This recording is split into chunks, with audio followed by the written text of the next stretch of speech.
Russia has struck the Ukrainian port of Reni, just 200 meters from neighboring Romania across the Danube River, injuring 6 people. Right-wing election loss in Spain, not a blueprint for Europe.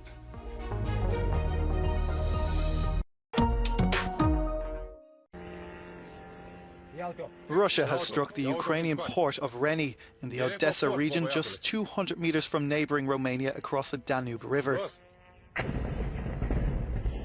6 people were wounded in the attack and 4 were hospitalized. Ukraine's South Task Force says the bombing lasted 4 hours and was directed at port infrastructure on the Danube. It reports damage to grain freight, some tanks and a small fire that was quickly put out. It's an important economic hub for the NATO and EU member, and Romania's President Klaus Iohannis has strongly condemned the assault. Romanian media reports that 6 of its ships were docked at the port at the time of the strike, but have since departed.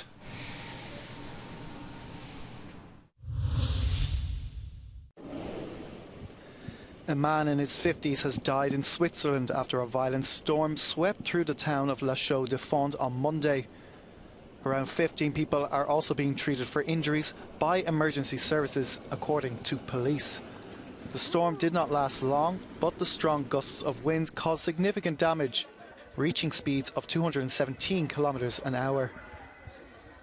In its wake is a long line of destruction. Vehicles destroyed, roofs torn off, street furniture scattered on streets, and dozens of trees uprooted.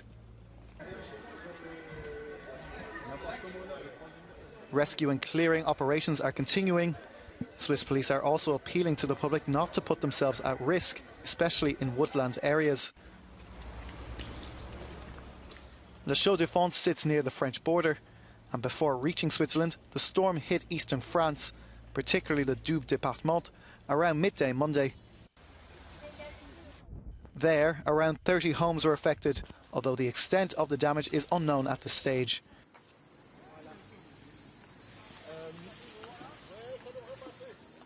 Other cities were also hit by heavy rain. And in the Italian province of Monza and Brianza, a woman was crushed to death by a large tree that suddenly fell on her.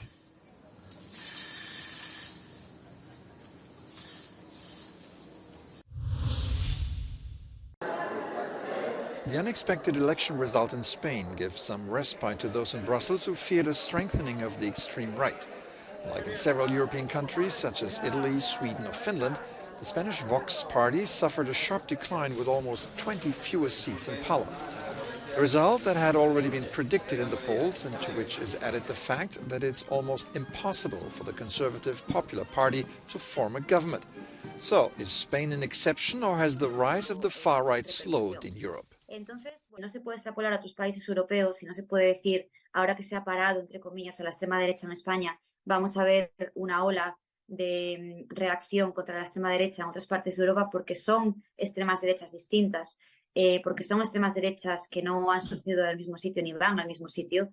Y también creo que, bueno, en este caso, a Vox en concreto, le va a costar muchísimo volverse a poner de pie después de la debacle, entre comillas, de ayer, aunque era una debacle ya anunciada. The elections were held in the middle of the EU Council presidency, which Spain holds until December. The complicated vote total opens the door to several options that could include a months-long deadlock or a repeat election. En Bruselas pueden haber sensaciones encontradas, ¿no? Por un lado, creo que seguramente sea una satisfacción para ellos que, bueno, la extrema derecha en España no haya terminado de tener un resultado importante, que haya bajado y que tampoco vaya a poder condicionar un nuevo gobierno, pero de todas maneras la aritmética, ¿no?, para formar un nuevo gobierno es un poco incierta, un poco inestable y no queda claro si se va a poder revalidar el gobierno actual de coalición y tampoco queda claro si nos vamos a ver en un par de meses, 3 meses, en una repetición electoral, ¿no? Entonces, obviamente, eso agrega incertidumbre en el medio también de la presidencia rotatoria, ¿no?, de España y el Consejo de la Unión Europea. The longer it takes to form a government, the more complicated it will be for the country to focus on the European presidency. Spain is the EU's 4th largest economy, and the Commission needs Madrid's support to push through key legislation, such as electricity market reform and the Migration Pact.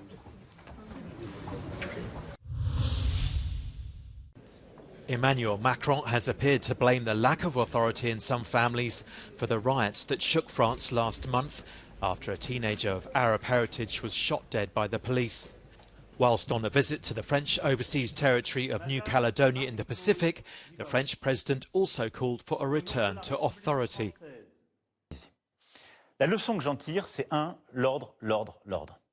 La deuxième, c'est que notre pays a besoin d'un retour de l'autorité à chaque niveau, et d'abord dans la famille. The Knesset has voted into law a controversial reform of the judiciary that has triggered mass protests across the country. After Monday's vote, the Supreme Court's ability to challenge parliamentary decisions will now be limited, and there'll be changes to how judges are selected. Some Knesset members walked out in disgust and cried out shame. אנחנו בדרך לאסון. אם אתם תצביעו היום על הצעת החוק הזו, אתם מקרבים את קיצו של צבא העם, אתם מחזקים את אויבי ישראל, אתם פוגעים בביטחונה של מדינת ישראל. Despite the opposition, Prime Minister Benjamin Netanyahu is pushing for more reforms that would weaken the judiciary and strengthen his government even more. אנחנו דבר ראשון רוצים להראות את הכעס שלנו ולשבש את מרקם החיים, כי בדיקטטורה החיים יהיו משובשים הרבה יותר. The mass protests have ruptured Israeli society. Many fear democracy is being eroded by the ultra-right government and that Netanyahu is brazenly trying to grab more power.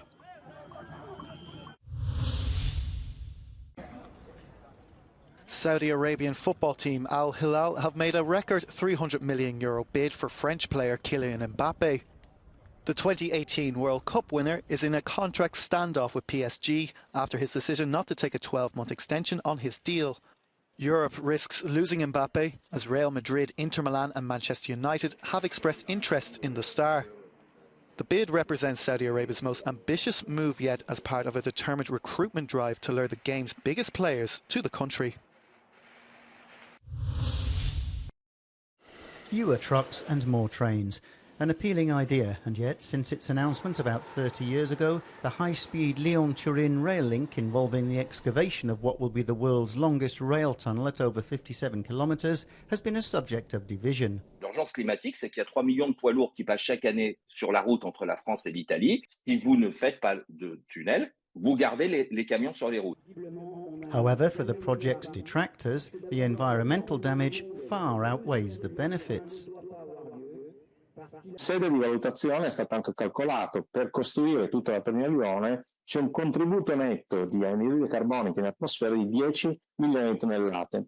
Le stime che ci sono nel progetto parlano di quantità di acqua dell'ordine di 600.000 litri al secondo che potrebbero uscire dalla galleria a causa della realizzazione di questi lavori. È un po' come se circa una bella fetta di Torino oppure un bel pezzo di Lione rischiassero di far venir meno il loro fabbisogno idrico. Aujourd'hui, ce drainage il représente 1% du débit de la rivière Larc par rapport à tous les bienfaits écologiques que je viens d'évoquer, c'est-à-dire le report modal des camions sur les routes, moins d'accidents routiers, moins d'usure des infrastructures, la fiabilité des échanges, le rapprochement des peuples et des territoires. On peut considérer que c'est un investissement qu'on peut faire.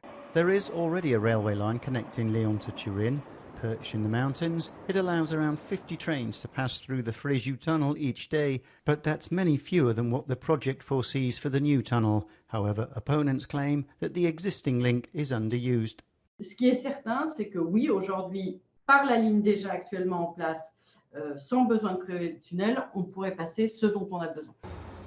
In both Italy and France, issues related to the massive construction project fuel opposition. La vie quotidienne en fait des petits villages qui sont traversés par les camions de transport de déchets ou de marchandises sont évidemment bouleversés. Aujourd'hui, ce n'est que en fait des travaux, des déchets, et il y a véritablement un gaspillage monstrueux des paysages qui permettaient la vie.